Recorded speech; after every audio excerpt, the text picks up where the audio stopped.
reporting on the games you love by people who love to game. The MMO Reporter Network.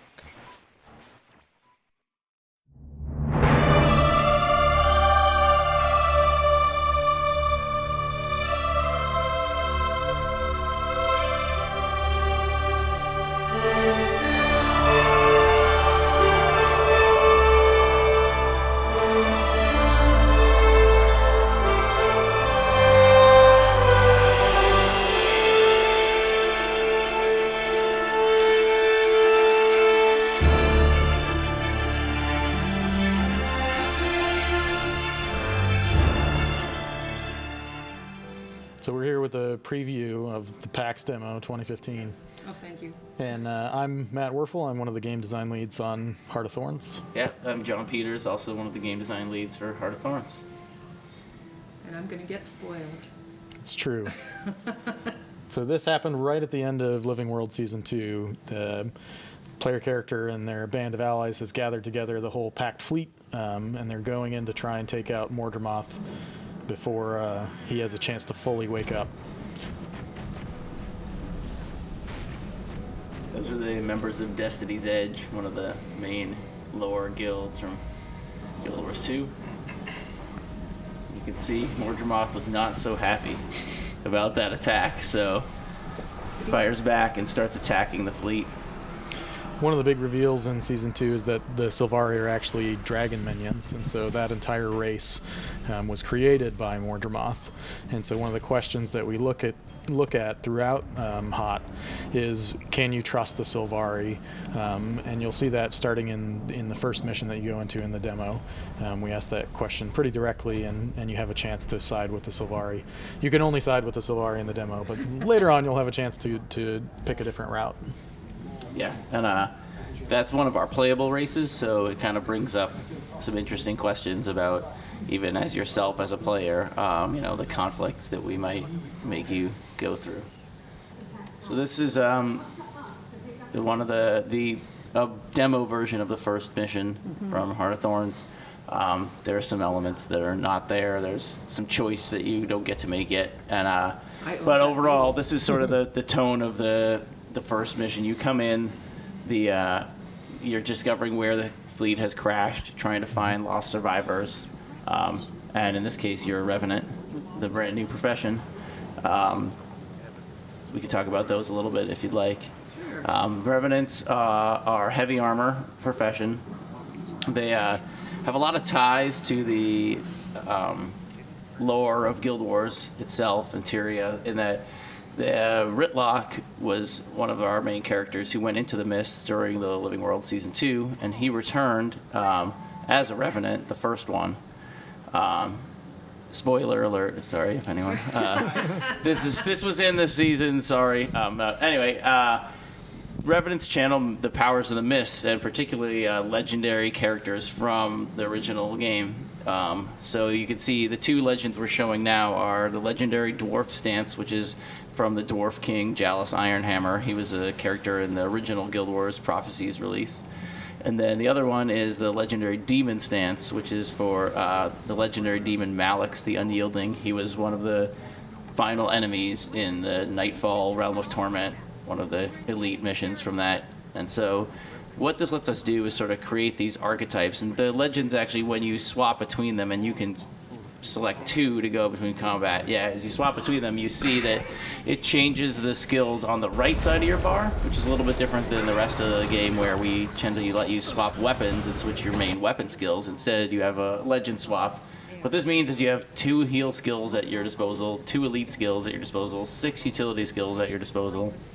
So it's a very, very different play style. And one of the ways we make this work is with the energy bar. Up on the top there, next to Jalus, you can see you have 50% energy with Jalus. When you're in combat, your energy regenerates at 5 pips per second. Pips are from Guild Wars 1. All the characters had energy, and they regenerated it for 4 pips every second. And so since it's Guild Wars 2, we added 1 more pip. So now you get 5 pips. 5 pips? Yeah. Wow. So, and the idea is that it lets us you play with a mechanic that was part of Guild Wars 1 in the first place, which was the idea of maintained skills that cost pips rather than costing actual energy. So you can see, you can play with that a little bit. The number 9 skill, yeah, go ahead and set your controls. I need to, yeah, where's that one? Yes. Oh, if you play like a space sim. Oh my god, that's so much better. Yeah, flight simulator version. Yeah, so you can see the number 9 skill will actually summon 2 giant hammers that swirl around you. This is actually some new technology where we have projectiles. These are actually physical projectiles that can be blocked, just like projectiles can. Fields. Yeah, although these don't combo field right now. But yes, we could make a projectile spins around you that can strike, pick up combo fields and stuff. And you can see your energy is degenerating now because having those hammers out actually costs you 7 pips out of the 10 total that you And know. what happens? So now when you run out of energy, a maintain will get canceled, and now you're back to regenning. Now the reason why it stops at 50 is that when you go, we sort of set this balance point. Mm-hmm. The idea is that as you channel each legend, you kind of bring about, like, you come into them with sort of a balance of power. So when you swap to a legend, you're at 50%. And then when you're fighting, it goes up, and when you're out, basically if you're out of combat, it stabilizes back at 50. And if you're in combat, it just is always like, all right, I'm in combat with this legend, I'm gaining power with them. So it definitely brings a little bit of the elementalist playstyle where, you can spend a bunch of your energy, get really low, swap to the other legend, it immediately pops you to 50, and now you have energy to work with again. There's a lot of mixing between ideas that are in other professions, but ultimately the swapping the right side of your bar is sort of his thing alone. So. You had mentioned in another interview that I saw, or maybe it was Colin, but that the Revenant was kind of on the table at the beginning of Guild Wars 2. Mm-hmm. Was energy part of it at that point as well, or is that No, not at all. That's pretty new. Yeah. Conceptually, it was on the table at the beginning of Guild Wars 2. But a lot of the specifics and mechanics are things that we get into as we're working through. For the Revenant, for example, we started with that kind of high-level space of, look, we have 2 heavy armor types, and one of them is very physical, martial, one of them is very magical and supporty, and there's a kind of a natural gap there for something that's really dark and aggressive and magical. And so from that point, we said, all right, how do we tie this back into Guild Wars 1? What is a kind of cool mechanic that we come up with? And that got us to swapping between legends and having 2 elite skills and 6 utility skills and 2 heal skills available kind of at all times to you. We looked at that and said, man, that sounds really broken and OP. So that's probably a great starting point. Let's start there and see if we can make it work. And then from that, over the course of several iterations, we got to the point where we added in the energy mechanic to kind of tie all of the skills on the bar together in the way that you use them. Yeah, just to give you some of that background of how we built this stuff for the first game, because I think it's interesting to people. When we started working on the Guardian, for example, we spent a few months okay, we have the Guardian mechanic. What it is the skills don't have recharge, but there's this bar that's your skills cost, and so all your weapon skills share this bar. And we spent months building Guardian skills trying to make this thing work, and I was like, no. And finally we gave up on it, and we ended up with the virtues that you have now. Mm-hmm. The next thing we started working on, Thief. Oh, look at how initiative works, and it was exactly that system, and it just was like, oh, this is it just never made sense for Guardian, but it just made so much sense for Thief, because you wanted him to be really active, and if you had some flip move, you didn't want to be saying, all right, well, you can use that every 14 seconds, right? It just didn't feel exciting, and so that's how these things sort of develop, is there are ideas in here that were ideas for the old professions that never worked, and then it felt right for this guy, too, so. Well, and you were saying you had the technology now to actually make it marry all those. Yeah, that's definitely true, so. Oh, gods. So much wreckage. Is it possible that Mordremoth took down the entire fleet? The evidence is all around us. I doubt we'll find many survivors either. So you can see some of the verticality here that we're focusing on in these maps, and you get this massive sense of scale, and a lot of these areas you'll be able to find your way up into if you get mastery lines and invest in the glider system, and also into the mushroom lines that allow you to move around in these spaces a lot better. But you can get a real sense even from this initial area of kind of the differences in height that we're playing around in as you look up into the sky and then down below. Yeah, so he just run off. Obviously, Air was, who, for people who don't know, is Brahm's mother, was on one of the ships, and he's concerned about where she is. So he's run off, and sort of that's what drives you towards your first objective. You follow him down here.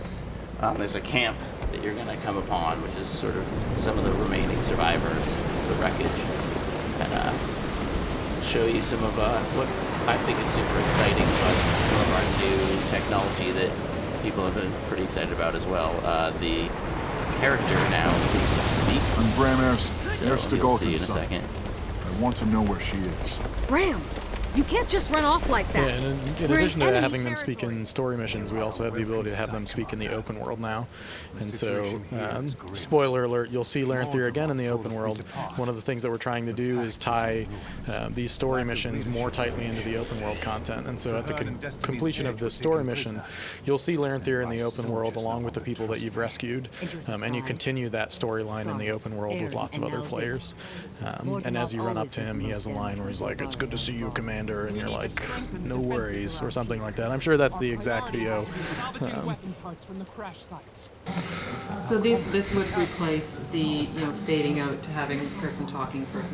This is the answer to change. Those are gone. Those are gone. This is the As exciting as those were for everyone involved. They were so exciting that internally we called them limited cinematics. So,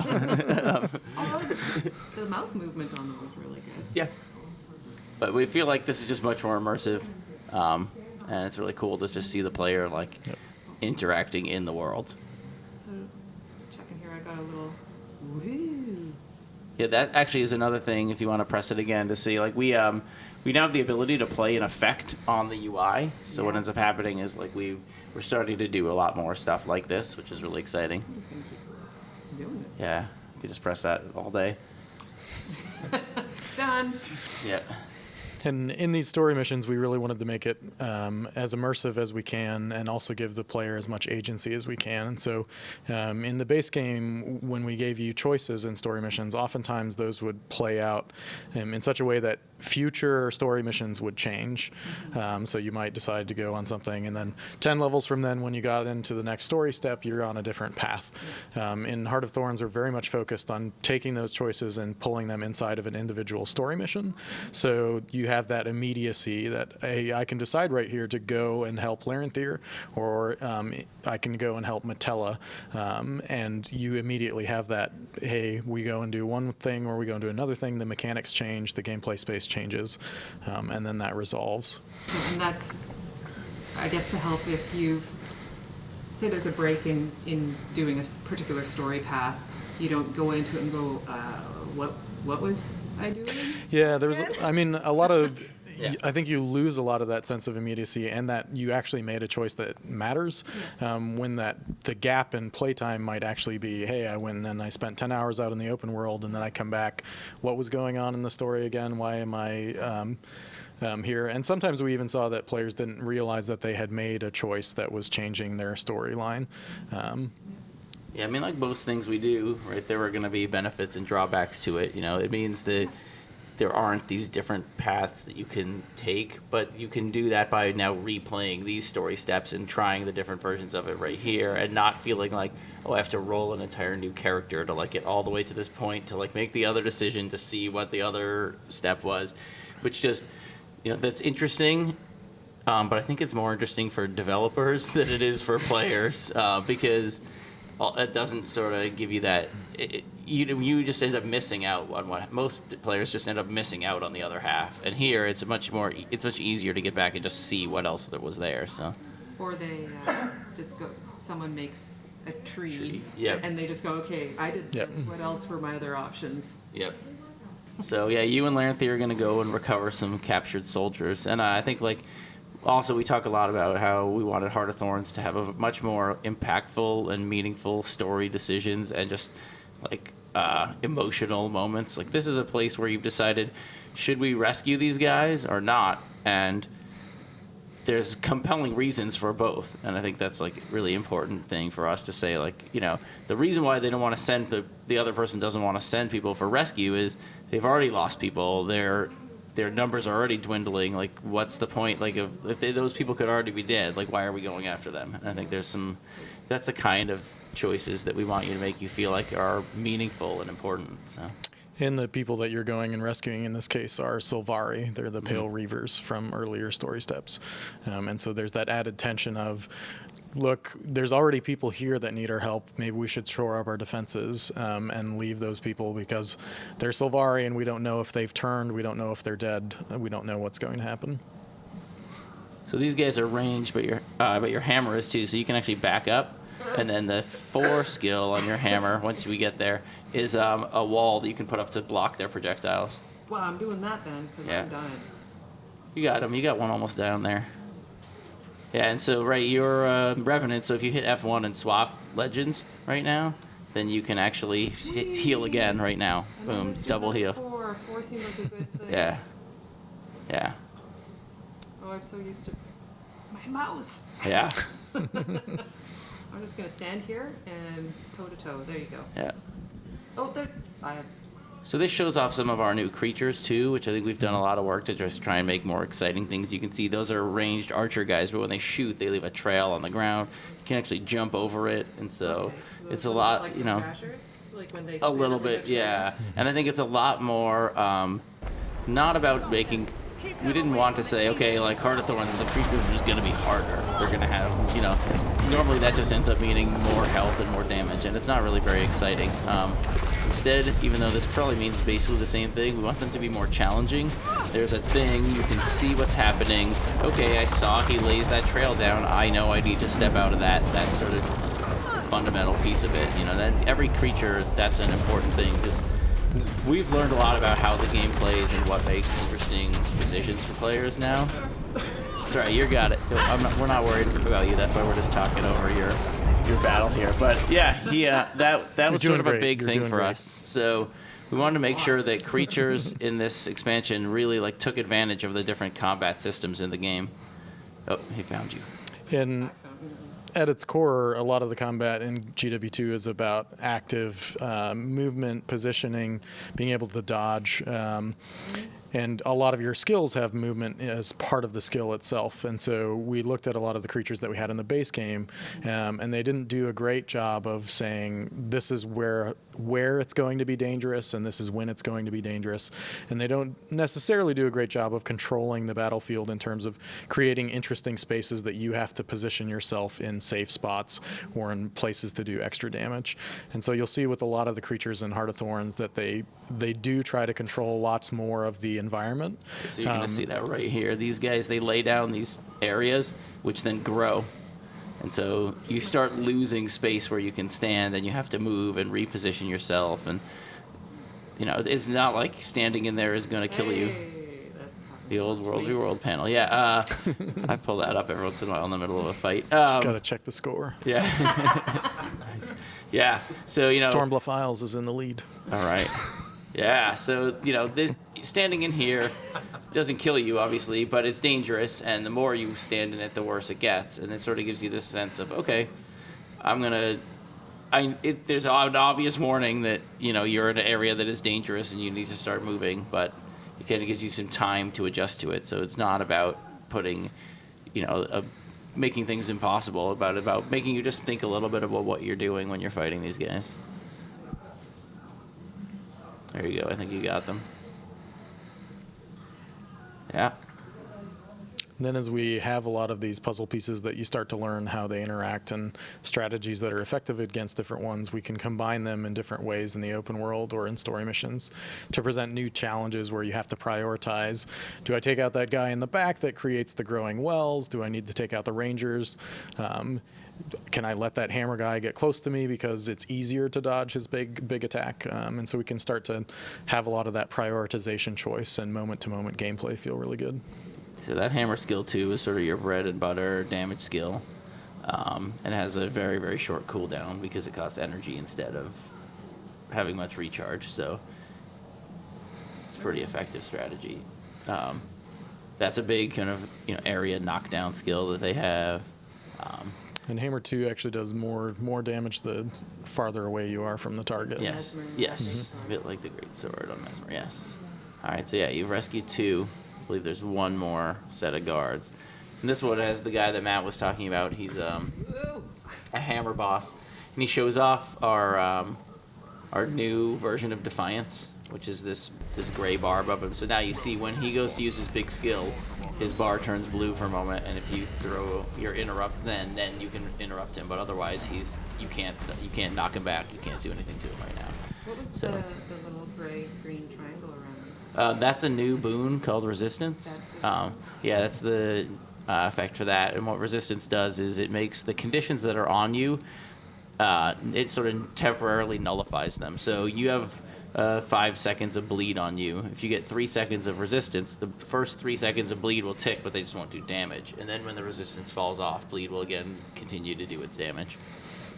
And resistance comes in super handy if you're playing in Malik's form. A lot of Malik's skills actually apply conditions to himself, and he has the ability to also apply resistance to himself. And then the Malik's Elite, you turn into a demon, and you start pulsing all the conditions that are on you to your enemies. Let's do this. I haven't done this yet. Yeah, so that's the Rite of the Great Dwarf. It basically puts a bunch of stone armor on you. You can see, one of the guys with you, the NPCs with you, threw an interrupt on him while he was in his blue Defiance cast, and so that was what stunned him. Nope, there's a temporary cinematic happening.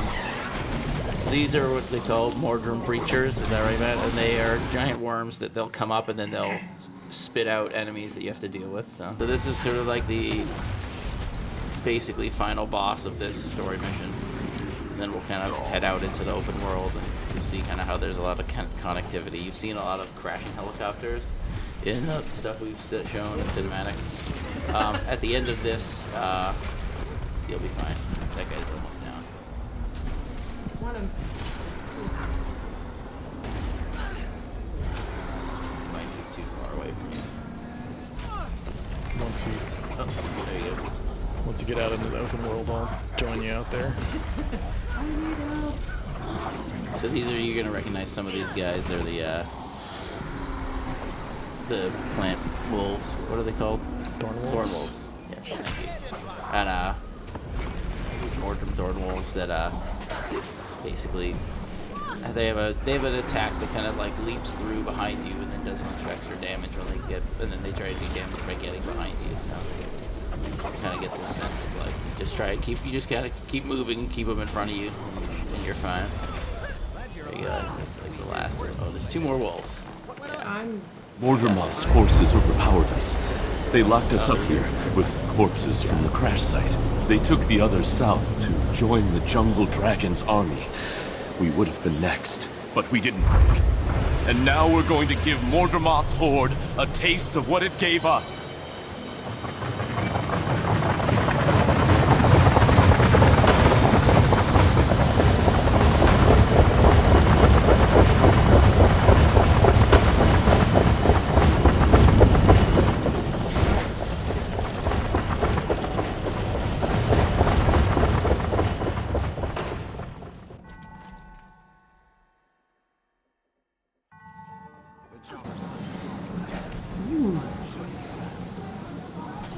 I'd love to help you guys, but I got loot. Yep. Yeah. How many question marks did you get there? 5. Oh.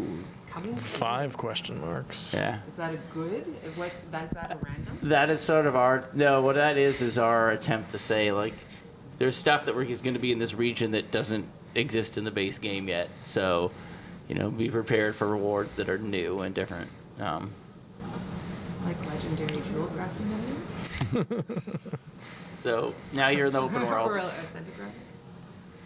And so we should talk a little bit about the mastery system. You can see your experience bar is very different now. You can click on it. It pulls up. These are sort of all the masteries that are part of Maguma. Right now for the demo, you can spend your first point on gliding. You click on the plus there on the left.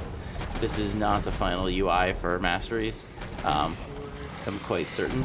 And then that point will fly into there magically. You have now unlocked glider basics, as it said. But the way it will actually work is you will spend the point to unlock it. Then you will, if you go back to Maguma, I'll show you. Yeah, just click on the little the check box there. That equips it. Then when you play, as you do stuff in the map, you train it. When the bar is filled, now you have the ability to use it. So there's kind of a two-part system. There's getting the points, and then there's playing with that point equipped. However, in this demo, we just give you the gliding right away once you unlock it, and don't make you train it because that would take time playing through, and we want people to just get in there and start using it. So you can kind of look through and see what other things are. Say that New Hawk and the Itzel, those are some new allies denizens in the jungle.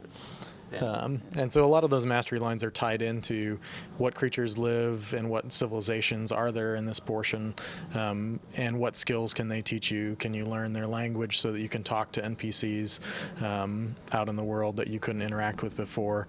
Can you learn their language so that you can see trail markings and you can learn where dangerous areas are, where little secrets are? And then you can learn about their traditional foes in the jungle, and they can give you bonuses to those creatures when you're fighting them. Are they going to show up as you uncover more like knowledge? They'll like sparkle or something? So we haven't. We'll definitely have to be exploring how we're messaging a bunch of that stuff, but you can actually find bouncing mushrooms in here, which is one of the other lines. And I think there are some speed mushrooms in here as well that you can go and. Yeah, and I think this is a really good place to connect, like, one of the things we're doing right now, which is there's no reason why gameplay and lore and story can't be connected together.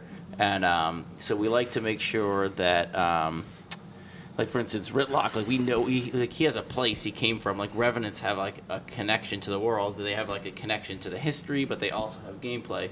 Masteries, there's all this lore of the new Hawk and all their things, and that. But each of those things, as you unlock them, they give you things that are gameplay. Looks like you are under siege here, so. I'm just going to make everyone stone. Yeah, and so actually you're now playing with everyone that's on the show floor. Oh, it's the same. Sorry, people. So. Oh, they're probably like, what's this person just standing there for? Yeah, so this is kind of connected. I think, Matt, are you up here too? Yep. All right, so yeah, now that you have gliding, you can you can run, jump off this thing, get ready to hit spacebar. You probably want to at least find a place where the gap is not quite as large. So yeah, jump right off there, get up high, spacebar when you get off. You'll see a prompt come up. As soon as you see the prompt, hit the space. There you go. All right, there you go. Deploy your glider. That was very smooth. So now you're going to kind of glide around, figure out where you want to go. And you can see how vertical this map is. There's a lot of stuff to explore. You got it? You got it? Oh, God. Oh, no, you might have made it. Let's take a look. Let's see. Look around. You may. Oh, yeah, you're in a good spot. You're fine. Yeah, and so it's a lot. Like, there's, you can have swiftness on. It makes you glide a little faster, right? You're gonna, as you learn more about gliding, be able to go on updrafts and fly further around the world. So there's just a lot of exploration that happens with this. Adventurers won't be able to glide very far unless they have runes of the traveler. Well, they have swiftness access, technically speaking. Wow. So. Yeah. Combos. Combos, also multiplayer, Yeah. so you can play with people, and I think that's an important thing. Is that, like, we want to alleviate some of those frustrations, and we'll probably look at some of those things like you just talked about, like mesmer movement with the expansion. At the same time, it's really important that there are reasons to interact with each other and things that you want those other professions for, and that's a fine line that we always kind of walk. So Do these vines have collision? There's only one way to find out. Well, I like the sound of that. Space. Well, I missed it, but I'm leaving the That's demo right. area. You're gonna get a helicopter's gonna save you. Don't worry. There you go. All right, we're back up. Yeah. This So- is very gentle. everybody out here planted a bunch of bombs on the big Mordrum vines, the vine crawlers that were in here. So now you can hop up into the chopper and you can go and fight the wyvern. Yeah. Which is another example here of the kind of verticality that we're playing around with in these maps. You'll see when you load in.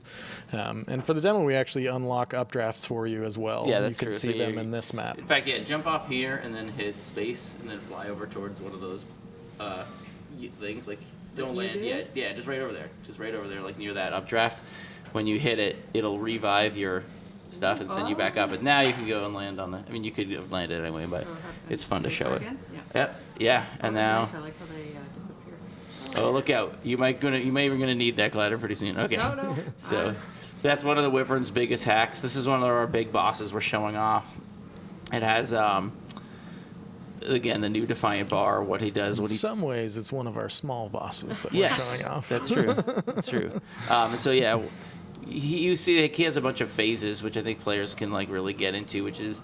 There's sort of a time where you want to support people because he's winding and blowing everyone around, and you've got that road, the inspiring reinforcement skill, which is actually an area effect stability that you can use to keep from getting knocked back. So you see the people in the road are safe and they're not getting flying around. He has a phase where he does a bunch of damage because he's just spreading fire everywhere. Then right here, actually, he's gone into his I'm going to take off, and this is your moment for everyone to work together to CC him. Okay. If you do, you pull him down to the ground like this. For temporarily, he takes triple damage. That's like your burn all your spiky damage skills. So there's 4 phases just to this boss that kind of encourage the 4 most core parts of gameplay, essentially. Oh, demo timer, but we can just reset it, and we'll run back in there.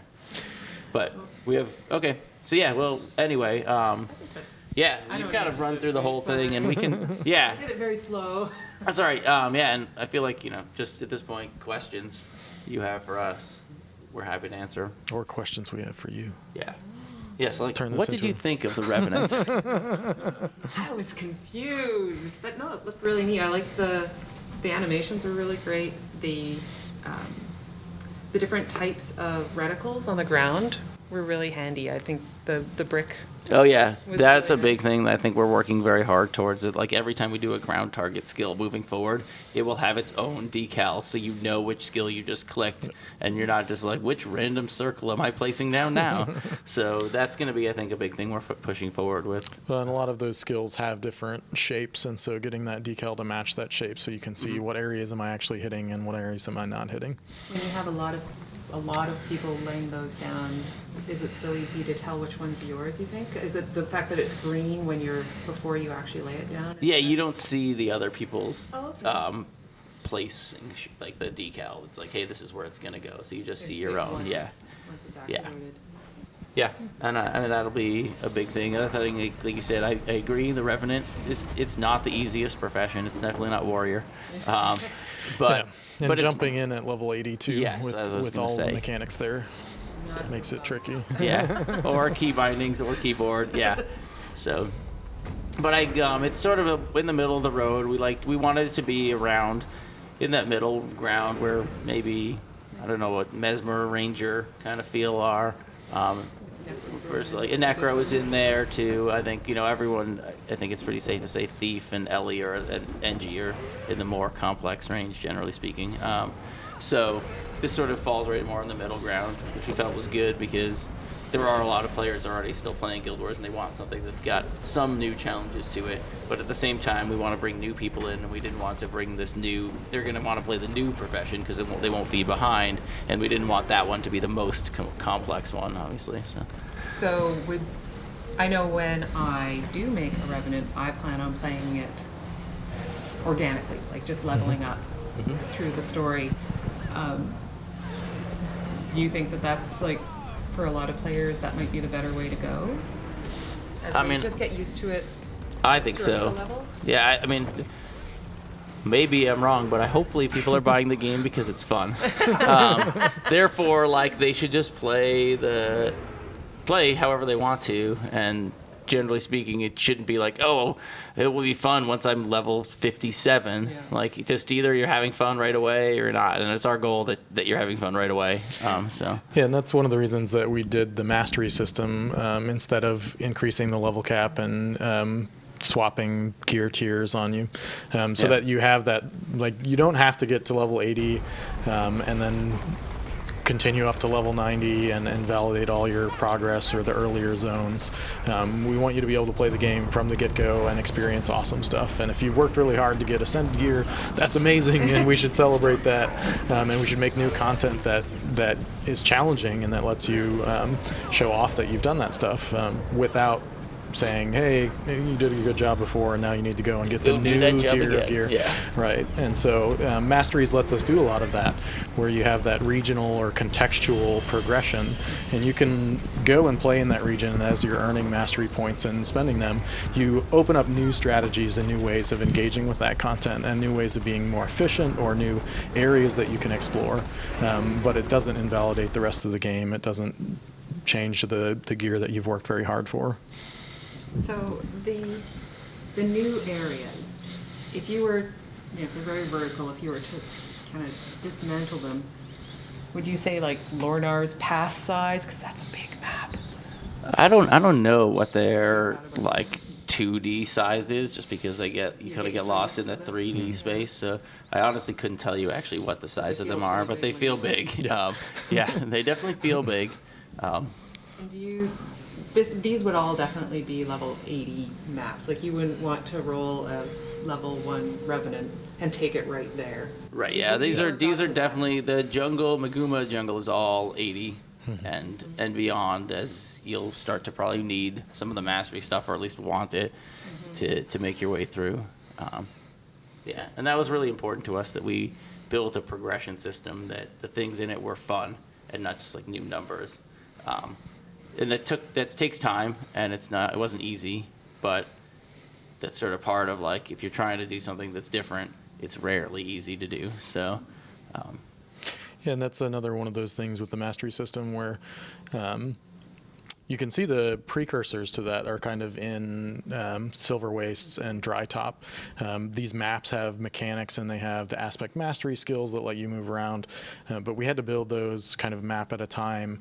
And so the mastery system lets us basically say, hey, all of the maps in this region, when you invest in this skill, it's an account-wide thing that you're gaining, and now you can use that ability across all the regions, and it lets us design really intentional stuff. And so the Wyvern fight that you see there, like, it has, he has skills that force you off of the platform, and they make you you need to have a glider, and when you upgrade that glider, you get the ability to get into updrafts, and you can get back onto the platform.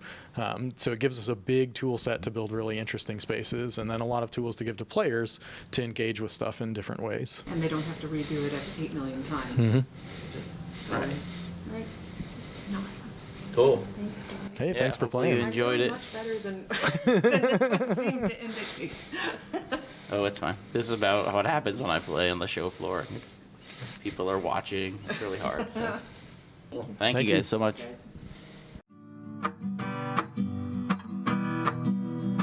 Thanks for watching the video, everybody. Don't forget to check out all the other podcasts at MMOreporter.com or by clicking on any of the links here. And please check out our Patreon campaign at patreon.com/MMOreporter. Thanks, everyone, and see you in game.